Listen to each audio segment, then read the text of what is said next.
கெடுதல் வருதுன்னு சொன்னா நமக்கு கஷ்டமா இருக்கு. கெடுதல் ஏது வருதுங்கிறத நம்ம சிந்திக்கிறோம். நாம் ஏதோ கெடுதல் செஞ்சிருக்கிறோம். இப்பவோ மறுபிறவியோ என்ன புண்ணியமா பாவம்போ போடலால் செய்தீங்கிறார். போடலால் என்ன சென்ற ஜென்மான் சென்ற பிறவி அதை நாம் ஏதாவது குறைய இருந்தால் இந்த ஜென்மாவில் அதை அனுபவிக்க வேண்டும் என்பது நியதி என்பது சாஸ்திரம்.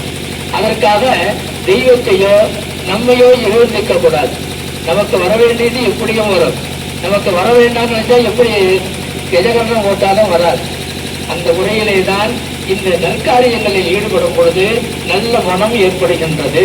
என தர்ம அர்த்த காம மோட்சம் அறம் பொருள் இன்பம் வீடு என்று சொல்லக்கூடிய முறையிலே இந்த 4 புருஷார்த்தம்னு இருக்குது.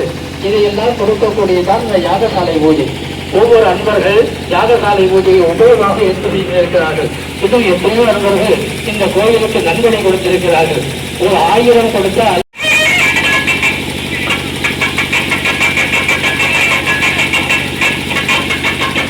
எல்லாரும் இன்னொரு பூஜை இறங்கும்போது மெதுவா இறங்கணும்.